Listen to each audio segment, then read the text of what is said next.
Cae la tarde y en un rincón de la ciudad, en un pequeño jardín, alguien cuenta una historia, reflexiona en voz baja o conversa, paseándose bajo los árboles.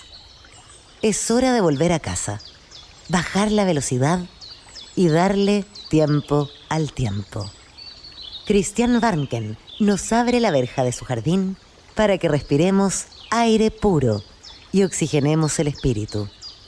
En Pauta, aquí comienza Desde el Jardín, una presentación de Fundación Irarrázaval, desde 1920, al servicio de la educación, humanismo y técnica, y Grupo Viva, promoviendo la sostenibilidad en la empresa y los barrios.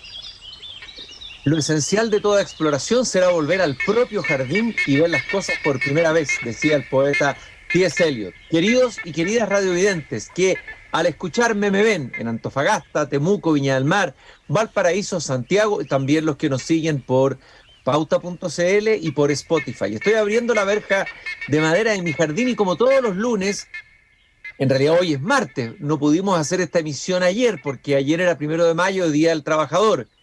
Vamos a hacer como si este fuera lunes, este martes de hoy. Me gusta cruzar desde mi jardín al patio de la escuela. Hoy es martes 2 de mayo del año 2023 y voy cruzando hacia el patio de la escuela. Se escucha el sonido de las campanas, se escucha la vitalidad que hay en los colegios, los niños corriendo en el patio, los profesores. Y siempre que entro en la escuela, ustedes saben que me gusta encontrarme con ella, con Gabriela Mistral.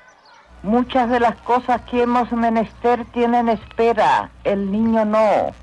Él está haciendo ahora mismo sus huesos, criando su sangre y ensayando sus sentidos. A él no se le puede responder mañana, él se llama ahora. Él se llama ahora, y recalco en esa frase, él está ensayando sus sentidos. La educación como una permanente ensayo, una prueba. El alumno va ensayando. Gabriela Mistral tenía varias dimensiones. En algunas cosas era bastante conservadora y en otras absolutamente innovadora. Varias veces ella comentó las experiencias de la reforma pedagógica en México, se interesaba por lo que estaba pasando con la introducción, la entrada de la radio y los elementos tecnológicos en el colegio y defendía la posibilidad de trabajar con ello.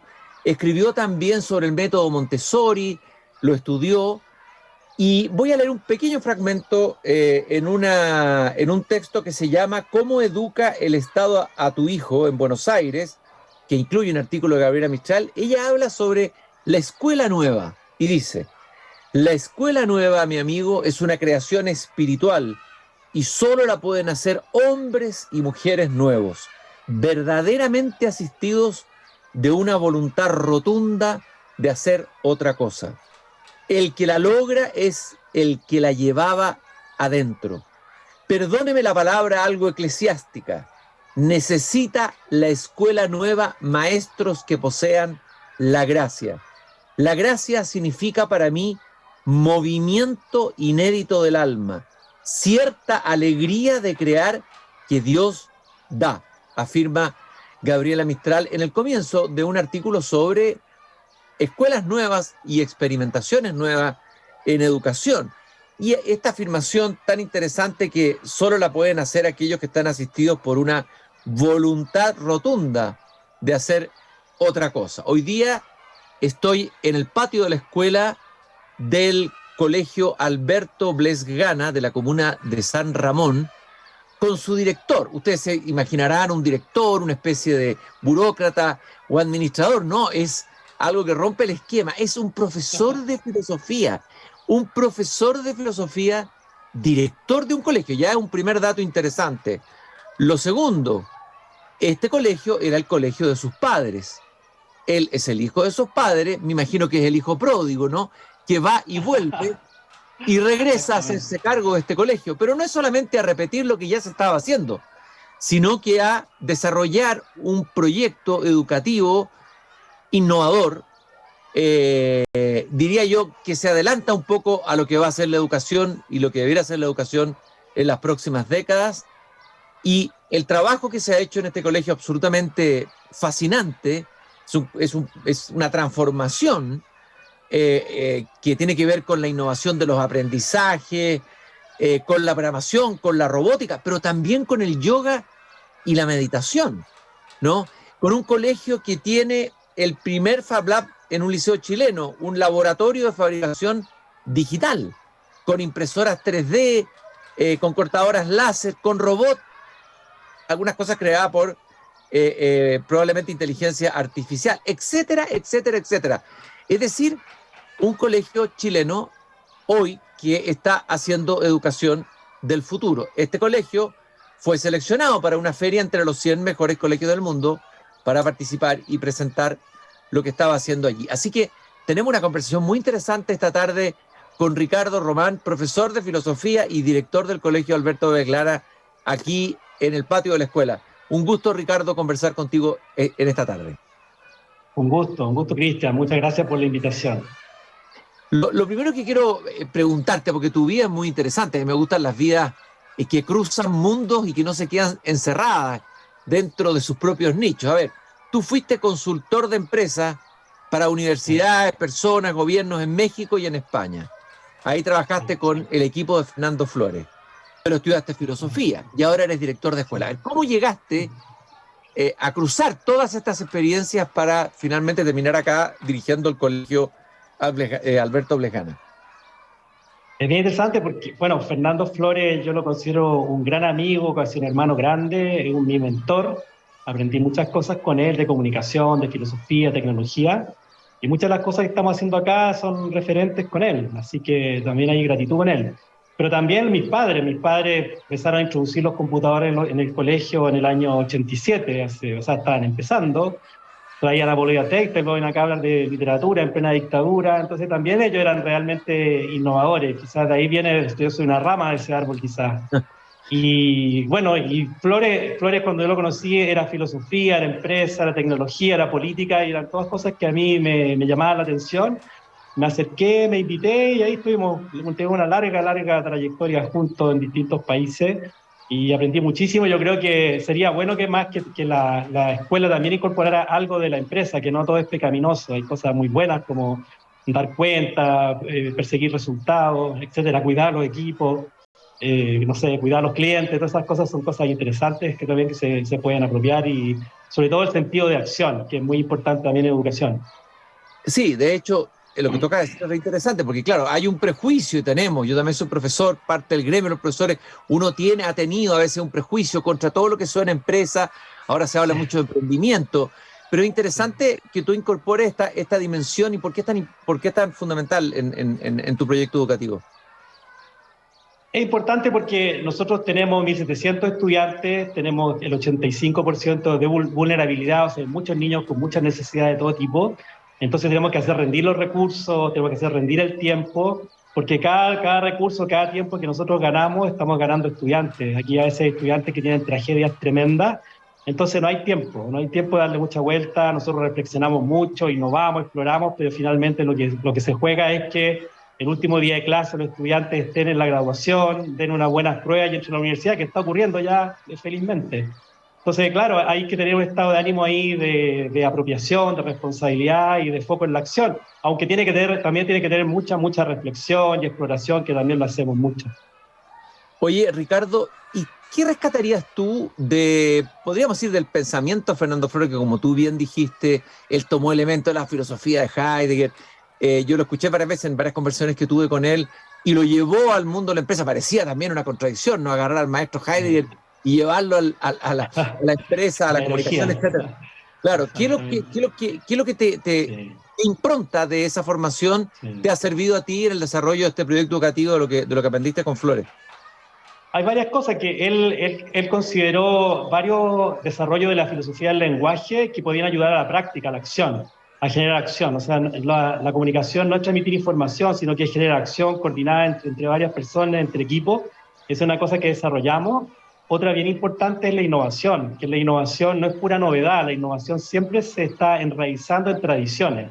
No es romper, no es refundar, como se dice ahora, sino que estar siempre trayendo lo nuevo, pero también uniéndolo con lo antiguo. Y esa es una cosa que estamos haciendo acá en el colegio con mucha fuerza.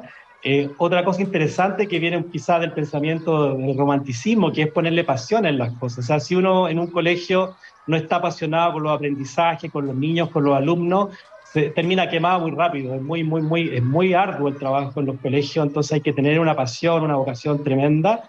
Y también el sentido solidario democrático, que también lo desarrolló ya en su último libro Fernando, que es bien importante. Nosotros acá queremos tener chicos que programen robótica, que sepan modificar el ADN, que tengan capacidad de acción, pero que también tengan un sentido de familia, un sentido de ciudadanía, de solidaridad, de pertenencia. Si no nos perdemos, ¿sabes? Que es un poco lo que ha pasado en la educación. Cuando se pierden las raíces nos perdemos.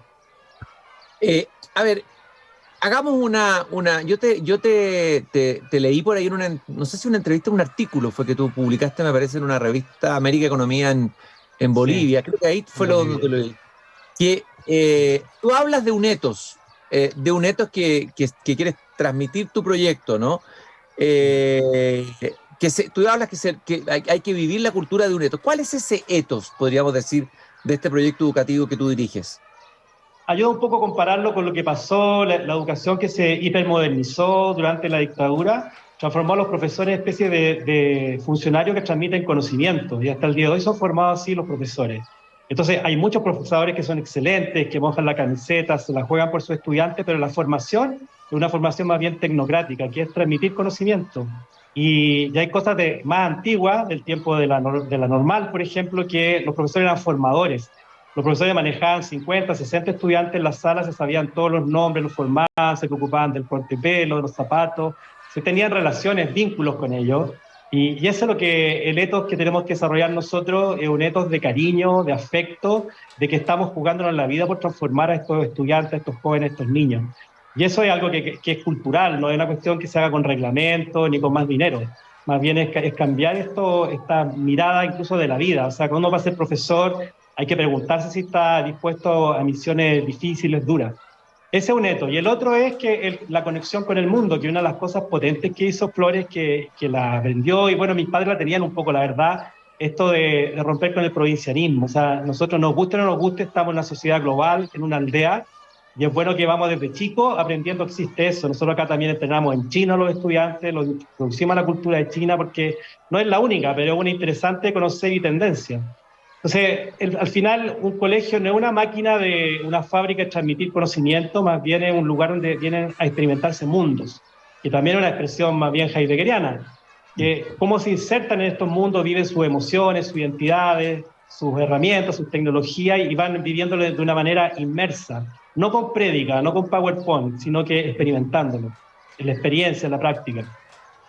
¿Dónde comenzó? A ver, bueno, tú tomas la dirección del colegio. ¿Dónde comienza esta revolución, esta transformación que hiciste en el colegio?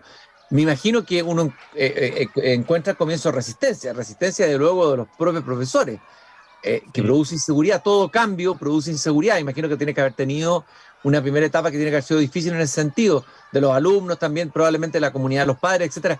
¿Cómo empezó este cambio en el colegio? ¿Cuáles fueron los pasos que fuiste dando como director para transformar el proyecto educativo?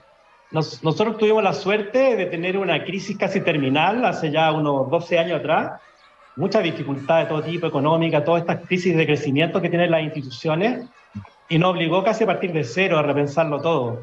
Pero al mismo tiempo nosotros experimentamos algo que era un fenómeno mundial, que los profesores se aburren, la mitad de los profesores del mundo abandonan la carrera, la profesión. Los estudiantes desmotivados, todo el mundo aburrido, aprendiendo poco. Entonces no ha habido una relación en general en Chile entre lo que se ha invertido y la mejora de calidad o de resultados. Entonces todo eso para nosotros fueron anomalías.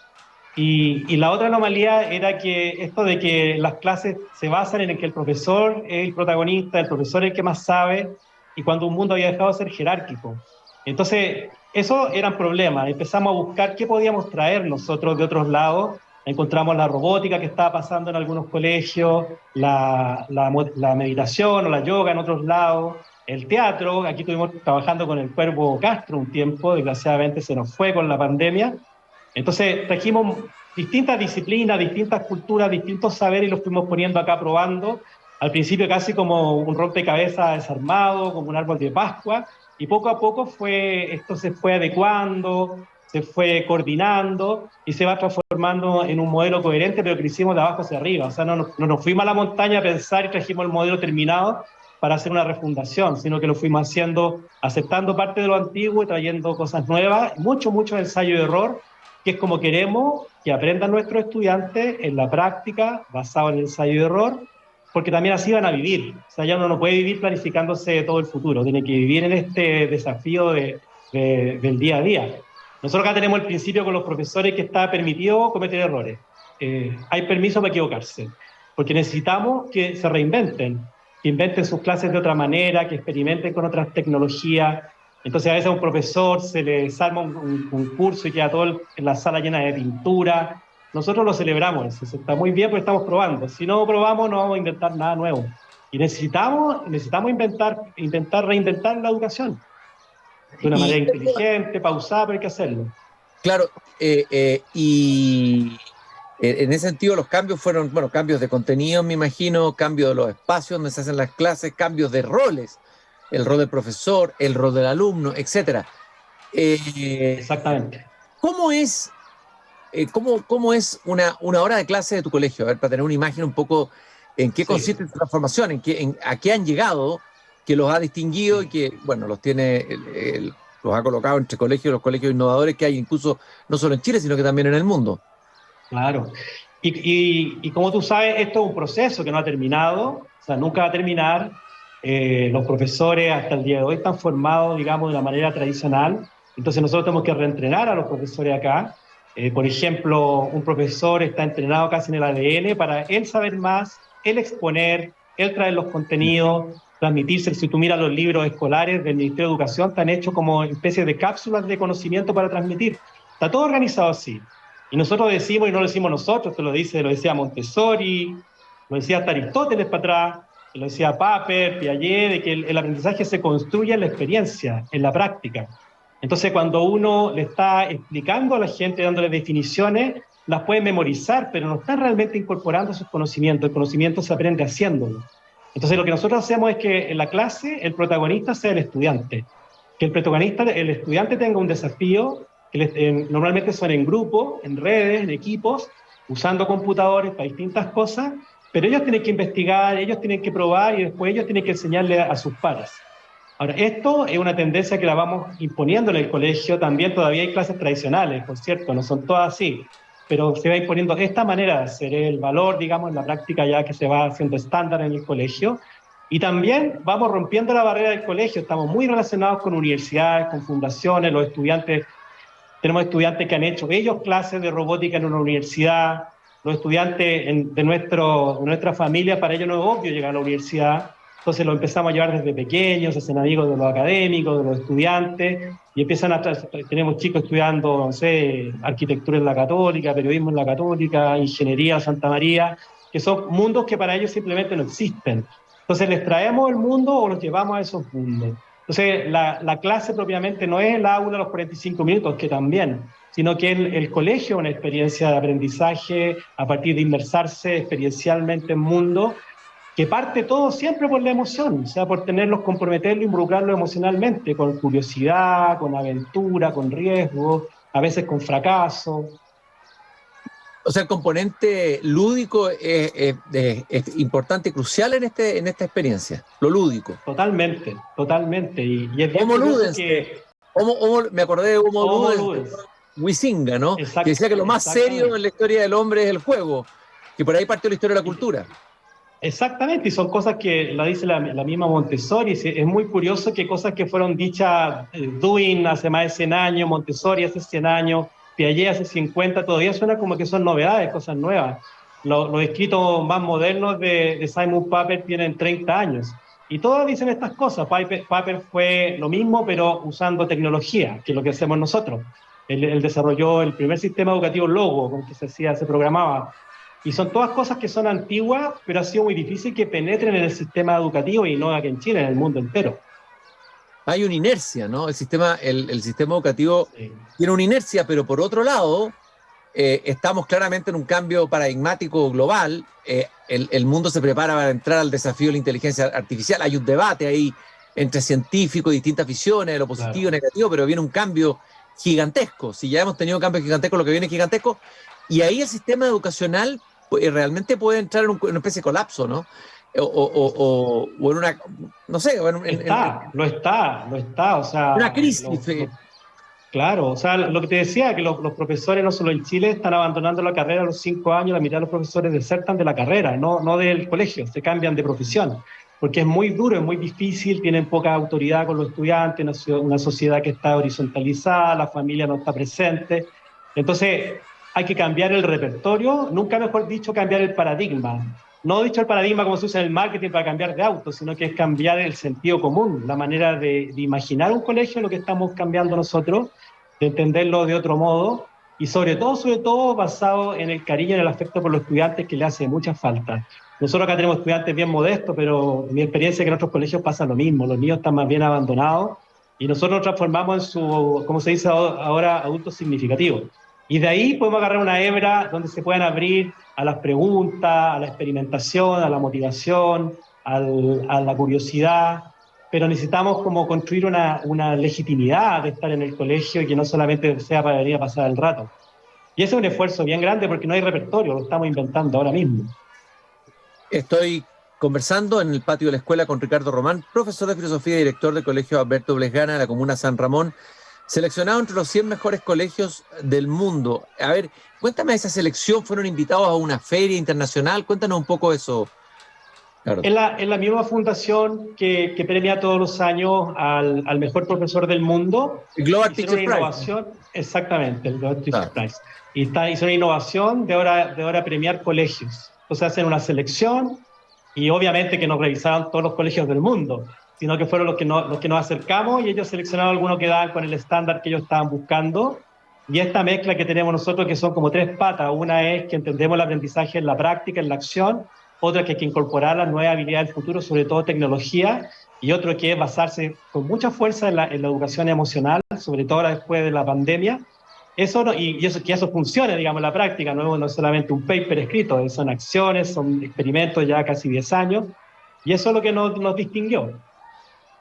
Ahora, me imagino justamente que el desarrollo tecnológico, lo digital, ya ha cambiado, está cambiando nuestra vida, para qué decir, las nuevas generaciones, las maneras de comunicarse, entenderse, pero si esa tecnología no va acompañada también de un desarrollo emocional, incluso diríamos de una sabiduría, nos vamos a encontrar con problemas. Entonces, la pura tecnología sola no sirve y la pura sabiduría sola no sirve. ¿Cómo se hace ese puente?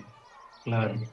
Entonces, ahí donde viene la filosofía, digamos, y donde yo hago trampa porque soy profesor de filosofía y lo puedo entender o lo puedo ver. Que, claro, que tenemos que construir sentidos. Finalmente, lo más importante es que vamos construyendo sentidos. Las tecnologías van a ir cambiando siempre. Entonces, por ejemplo, lo principal que va quedando en el colegio es cómo desarrollamos creatividad, cómo desarrollamos capacidad de aprender, de seducirse, apasionarse por aprender. Ahora, como estamos en el siglo XXI, tiene que ser con tecnología, pero podría ser sin tecnología también. Entonces, nosotros usamos la tecnología por 2 razones. Una, porque nos ayudan, acercan la experiencia de aprendizaje de los estudiantes de lo que usan ellos todo el día, que están con las pantallas todo el día jugando. Mi hijo, otros niños han aprendido inglés jugando en las plataformas, en los videojuegos, etc. Se comunica hoy día perfectamente en inglés, entonces no necesitan ir en inglés al colegio. El colegio todavía se enseña un inglés que es una especie de contabilidad del inglés, listados de verbo infinito, pronombres. Ellos aprenden jugando. Entonces, esa es la cosa. Y la otra que va a ser el medio de producción esencial, la tecnología. Entonces, tienen que también estar inmersos en ese mundo. Por ejemplo, ya estamos con el GPT, lo estamos usando, empezando a usar, hacer experimentos con él. Entonces, nosotros en vez de pelearnos con las tecnologías, las vamos incorporando. Por ejemplo, el celular, que había un debate, de hecho en Francia lo estaban prohibiendo, nosotros lo usamos. Hay una aplicación en Chile que una amiga muy querida de nosotros se llama Comal Dalani, te la recomiendo. Ella inventó el celular como un laboratorio de ciencias. Pueden hacer experimentos de física, de química, de biología, y son completamente lúdicos. Ella se transformó ya en una líder mundial en eso. Entonces nosotros en vez de pelearnos con el celular, lo incorporamos como una herramienta que se acerca a los estudiantes y permite tener ahí un aprendizaje creativo. Lo mismo con las plataformas de programación como Scratch, que viene del MIT, y etcétera. Entonces, claro, las tecnologías son parte de la vida, pero si la verdad tenemos que saber para qué queremos usarlas y sobre todo tener la pregunta de quiénes somos nosotros. ¿Quiénes somos nosotros más allá y a pesar de las tecnologías? Y esa pregunta hoy día es clave, esencial para los jóvenes, para los niños, y estamos desarrollándola también.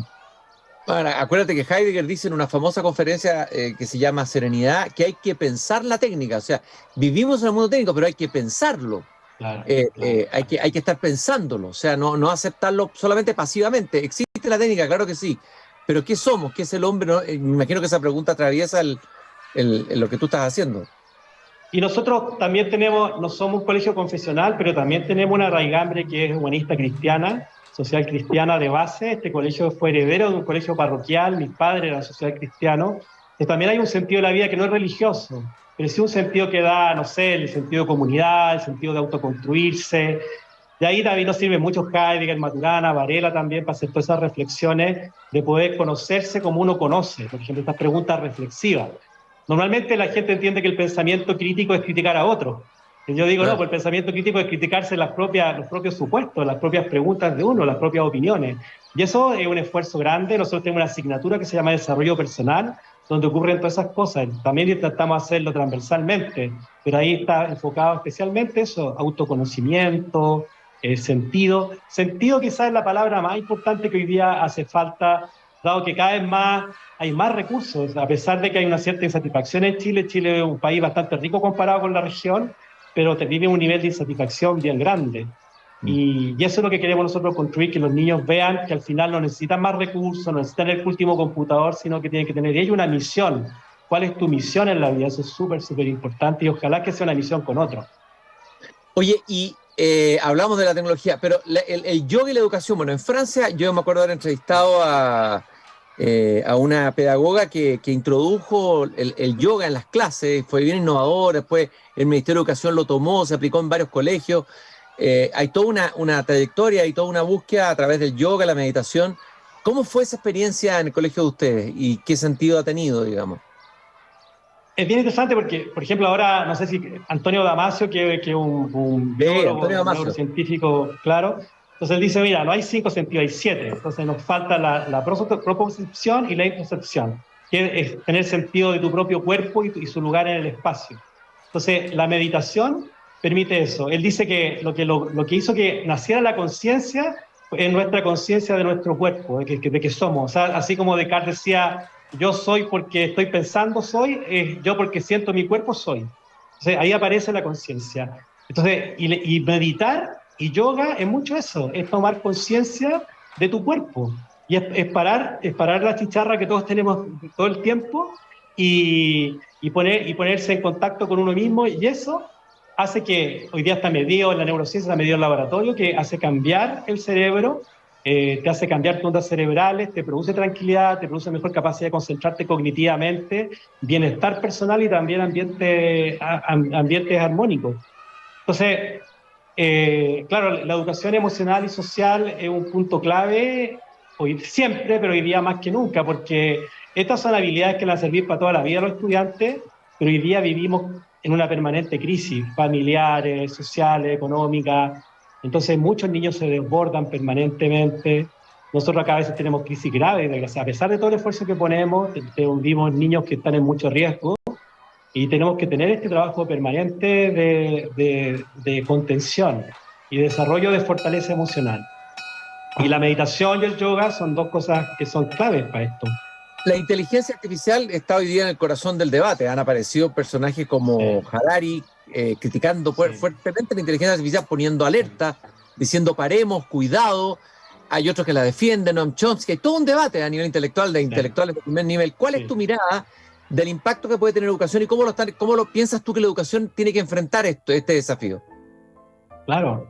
Bueno, Hubert Dreyfus escribió un libro que decía, ¿qué es lo que no hace la educación, la inteligencia artificial? Y después, 15 años después, dijo, ¿qué todavía no hace la inteligencia artificial?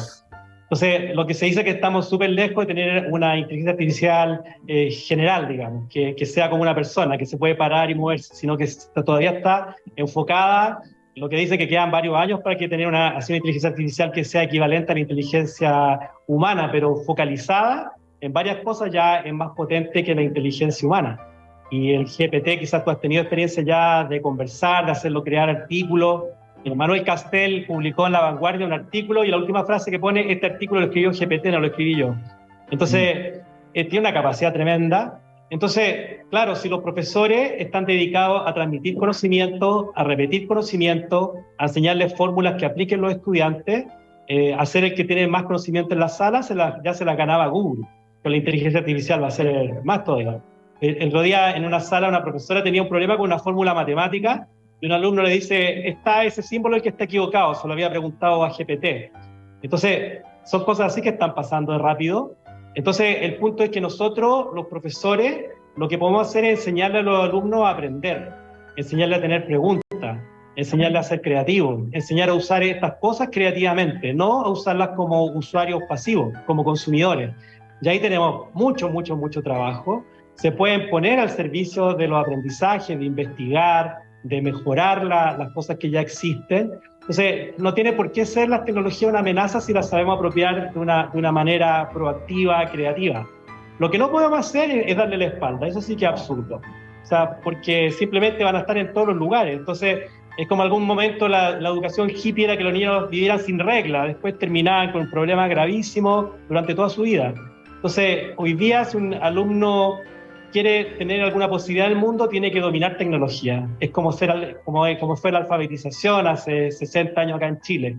Tenemos que alfabetizarnos tecnológicamente, pero tenemos que alfabetizarnos, que Papert dice, critica lo tecnocéntrico. No es la máquina por la máquina, sino que es la máquina para aprender, la máquina para inventar. O sea, las tecnologías nos pueden ayudar para inventar cosas nuevas, para aprender nosotros mismos, no para usarlas repetitivamente.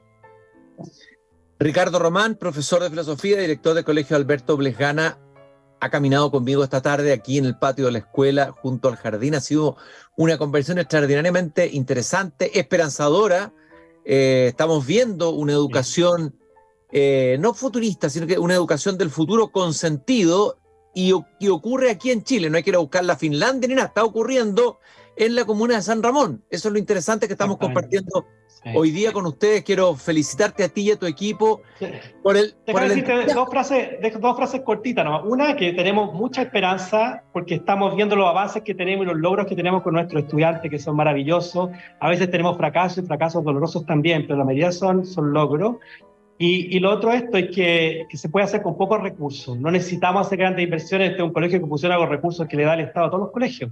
Así que también, además es barato. Es cuestión de saber cuáles son las claves y tener buenas redes de amigos que nos colaboran montones, traspasándonos know-how, tecnología. Hay una red del mundo maker, el mundo hacker, que está lleno de tecnología súper económica. Nosotros tenemos una máquina que la usan en la Estación Internacional Espacial, cuesta $1.000, es para un PCR, el típico PCR, se usa para modificar el ADN en las bacterias, la tenemos aquí en el colegio.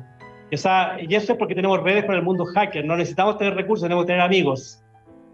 Tener amigos, tener redes, innovar, crear, hacer educación con entusiasmo. Acuérdense que el entusiasmo viene de la palabra enteos, los dioses en nosotros, poseídos por los dioses, como los poetas, que así lo definía Platón, dominados, o sea, poseídos por el entusiasmo, los educadores también. Bueno, Ricardo, gracias por transmitirnos entusiasmo, esa esperanza, esta experiencia innovadora del Colegio Alberto Blesgana que tú diriges. Un gusto haber estado contigo esta tarde aquí en el patio de la escuela junto al jardín. Muchas gracias a ti, estás invitado cuando quieras visitarnos, ya estaremos. Encantado de ir cuando tú quieras. Les cuento también que nos acompaña el Grupo Viva, comprometido con la sostenibilidad en los barrios y también llevando la cultura a la empresa, y Fundación Irarrázaval todos los lunes, hoy día es martes, pero todos los lunes habitualmente, conversamos con profesores y directores que están haciendo innovación pedagógica en Chile. Nos encontramos mañana nuevamente aquí, cuando vuelva a abrir la verja de madera de mi jardín a las 8 de la tarde. Hasta mañana. Es hora de cerrar la verja de madera del jardín. Pero Cristian Warnken la volverá a abrir todos los días de lunes a viernes a las 20 horas en Radio Pauta, cuando comience de nuevo Desde el Jardín. Una presentación de Fundación Irarrázaval, desde 1920, al servicio de la educación, humanismo y técnica. Y Grupo Viva, promoviendo la sostenibilidad en la empresa y los barrios.